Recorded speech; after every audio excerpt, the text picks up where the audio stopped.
Howdy everybody, welcome back to my channel. It's Scene and welcome to my Switch friendly fence video where I'm showing you guys all kinds of different Switch friendly fences. So if you enjoy Palia content, please sure to hit that subscribe button. I'd really appreciate it, and give this video a thumbs up. And yeah, so basically what happened was last week I had made a video where I had posted some Switch friendly designs that people can do. And one of the things I showed off was this neat little trick with the white picket fence, where you can actually move the white picket fence and you can actually rotate it. And so what I like to do is, since I have a piece like that, I would then make a second L piece, because, you know, I want to get it a particular length. But and then I go through and I delete this first piece, and it leaves me with the second piece that then I could freely move and turn as I see fit. So you can basically slowly build up your own like little, curved fence if you did it right. And so I'm going to show you one more time. I'm going to make a little short one first, and then we're going to pick up that first piece and we can move. Now you can just do like first pieces if you want double fence posts beside each other. That's perfectly acceptable too. I'm not saying you have to do the L shape. If you don't mind the fence post, the fence posts like that, that still looks cute too. You can still do that too. But, and it just allows you to still, like, curve it however slightly way you want. Although I definitely feel like, curving at the fence, I like the edges a bit more than with the fence post. But you can still do it with, each post. But the part that I left out was about the ember board fence and the log cabin fence. Because the thing about the log cabin fence is you can't just pick it up and move it, So the way you work around that is this little item right here, the Spring Fever wood edging and the stone edging. Because you can move around freely and you can bend them around. And so you just put it close enough to the fence, target the Spring Fever wood edging, and then group select. Now it doesn't give you an option. The button does not say to group select. But you can still group select, and then you can pick all of these up, even though it doesn't say you can, and you can freely move it. So you can still make your curved fence with the log cabin fence. It just takes the use of the wood edging or the stone edging. So I'm going to show you again, except for I'm going to do it this way because that's just the way I like it. So we're going to pick that off. Then we're going to take this and we're going to put this right next to it, as close as we can to it. And then we're going to focus on the wood edging, group select, and then bam, we can move the whole thing and turn it however we want. And as I said, this also works for the ember board fencing. This is how you do the ember board fencing, but the white picket fence, you can do it on its own.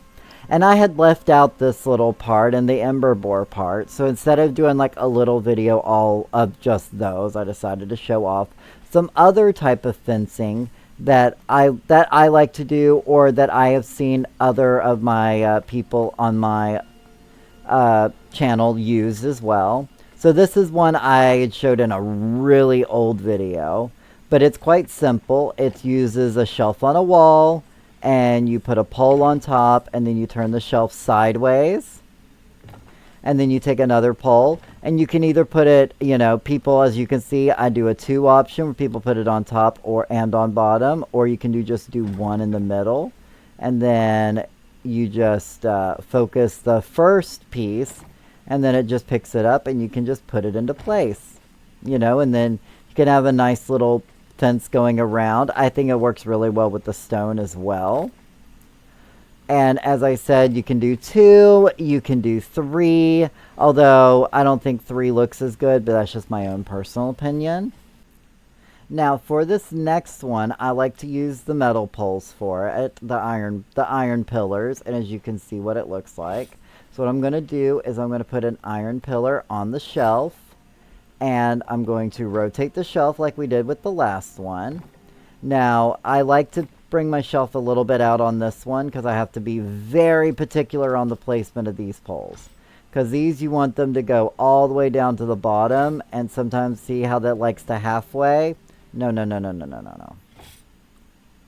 That's not what we want. So sometimes you got to turn off the grid, and you saw how it shifted down the moment I turned off the grid. You know, you got to turn off your grid most of the time to place these vertical ones to get them into the place you want. But then once you got them, I line them up with the lines, and then bam. And then what we can do is we can get this placed right over here if you want.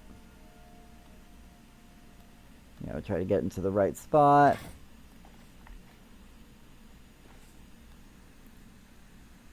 Nope, okay.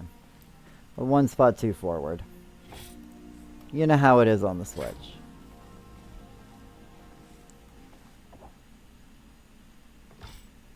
Just trying, you know, just trying to get that right spot.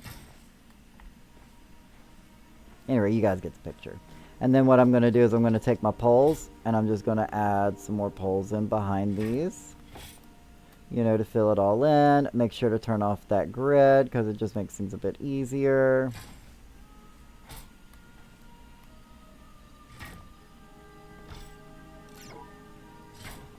And then voila, you got yourself a nice little fence.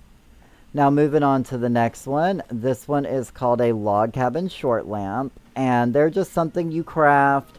It's super easy. It takes some wood, it takes some flint, and you know, they're just little lights, and I find them really cute. And that's always been a classic fence, but I did want to definitely include it in this video. So this next one, as you can see, you can actually put your wood plank pavers on top of the walls, and you can just bring them in and put them onto the edge of the walls, you know, and make a nice little, you know, wall with a top shelf. Now, I probably wouldn't put this like this, but as you can see right here on my personal front porch in my house, on my main plot, you know, I have the edging around, and I actually really like it myself, you know, to each their own. I know it's not everybody's cup of tea. But moving on, so this next trick is going to require a rug. Now what I did is I placed a rug, a smaller rug, on top of a stone pillar, or a pillar, it doesn't matter what type of pillar. And this is going to be our magic wand, okay? And we're going to put this on top of a block. And this allows us to basically glitch blocks or ghost blocks into any place we want them to. So basically what we're going to do is we're going to target the rug, and then we're going to group select. And similar how I said before, where there's not a button that says group select on the screen, but you can still group select, and you'll group select from the carpet, and it will allow you to put blocks into places. Now, why do I put it on a stick? Well, that's because it gives me a better way to know where I'm putting things, you know. It gives me it's a wand, so I can actually see what I'm moving. And then we just got to make sure we're targeting the pillar, and we can move it out. And you know, for this one, I use the bellflower lamps. I also really like these bellflower shrub planters. I think they look really cute. So we're going to, yet again, put our wand on top of this block, and then we're going to target the rug, and then we're going to group select, and this one we're going to place into place, you know, just so. And then we're going to grab this, and then we're going to grab this because my measurements were off. And see, these make such cute borders. Now, using the same trick, I really like these ember boar, the ember boar brazers. I think they look really cute. I put them on the copper ones, and I thought that looked fine. I tried doing the ember boar standing lamps. I kind of like them. They don't go too high. If you were thinking of stacking two, that does not work. But I also think these guys work also really well in the stone, so whichever one you choose. I mean, there are like a ton of different items you can put these blocks over to make yourself a cute fence, you know? So you're not limited to just these ideas. These were just some ideas to get you started. These are basically some basic fence ideas so that, you know, you guys can hopefully improve your fence game. But at any rate, so I hope y'all have a wonderful day and thank y'all for chilling with me and I will see you all in the next video. Bye!